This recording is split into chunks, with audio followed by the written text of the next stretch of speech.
it changed everything. It changed the way we looked at life. It changed the way we looked at our businesses. It changed the way we looked at work and our children's lives. He was still completing his MBA. He had one.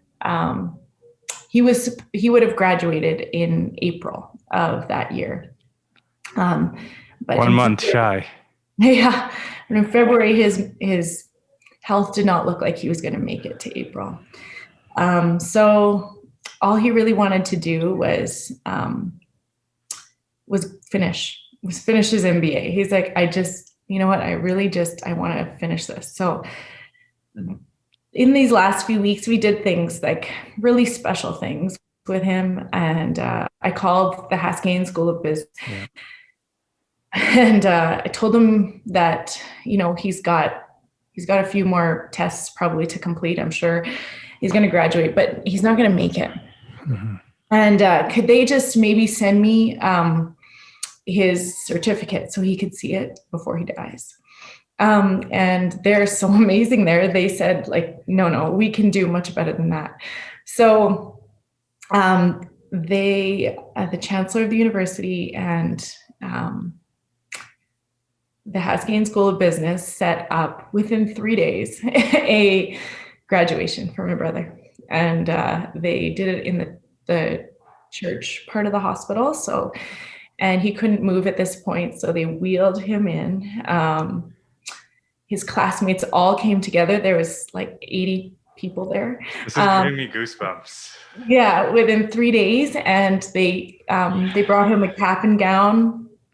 And they rolled him into the church, and with the music, the speeches, they gave him his certificate. And he was barely speaking at this point. This was March 10th. And but he could feel it. He knew. He knew. But in that moment, he gave like a 20-minute speech. Oh, he could communicate still. We didn't think he could speak for that long, but he just let it all out, and he just started talking about what he learned in his MBA and how the Haskayne School of Business had taught him so much more than just numbers and financials when it comes to business, right? Taught him how to really focus on what was important. He said when he was in pain, he would really focus on his breathing, really slow everything down, really think about what matters. And he learned those things in his MBA. And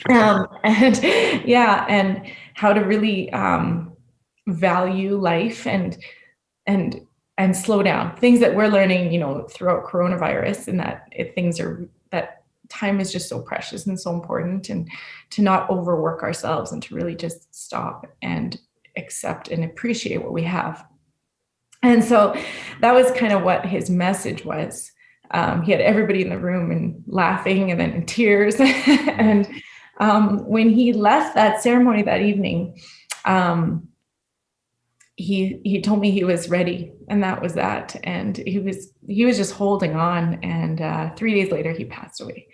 So it was good. He accomplished everything he wanted to accomplish in the time. Family, MBA. So that's a person, isn't it? And then to communicate a 20-minute speech and have everyone show up, that's beautiful.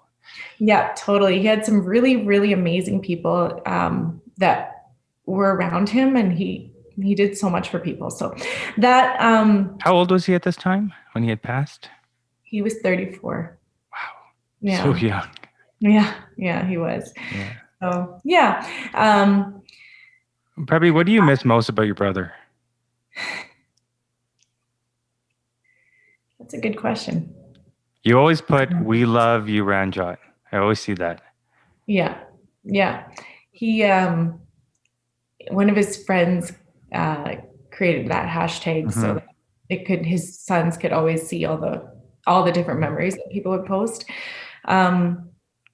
But I look at the hashtag, and it's in such unique times, and dancing and happy moments and these various times that he comes up for you guys. Yeah. Has it always been like that? And is he always with you every day? Do you think about him every day? Every day. Yeah. He was, so he was all of our best friend in every sense of the term. So he was very, when we look back, he seemed to have very few needs himself. Mhm. He spent all his time every day trying to make sure our lives were better. And so what that means is that he would, he would come over for dinner and we'd have dinner. He'd go home, and the next day he'd text me and say, hey, I noticed that your oven didn't really, warm up as fast as it probably should. And so I looked up and I found that this part probably needs to be fixed or something. So I ordered it. And once it comes in, I'm just going to fix it for you. I didn't have to ask ever, like it was just like one of those things. He just noticed how he could make somebody else's life better and lived for that. And so that's what I miss most about him. And that's a rare human being. You don't see many people like that. Yeah. So, and that's how we try and live now, is just like, we have a daily conversation with our kids, and the girls are now in grade 5 and grade 3. And we ask them, like, what did you do today to make someone else's life better? And that's what I want you to look for every day when you go to school. I want you to try and make somebody happy. And now they've kind of really adopted that lifestyle. And I don't know, it's just such a good purpose to have in life. A good trait. And, you're obviously living through your brother and obviously your kids now, and they can pass it on. And those are the things we need to hope to continue on the betterment of our future, right? So, yeah. I mean, what do we really have at the end of the day, nothing. Right? It's not one life. And it's who you touch, like truly. And that he touched so many people. He'd be the guy, he was really quiet, and he didn't show off or have big, celebrations. He wasn't the guy in the room that talked the most or anything like that. But like 700 people showed up to his funeral, because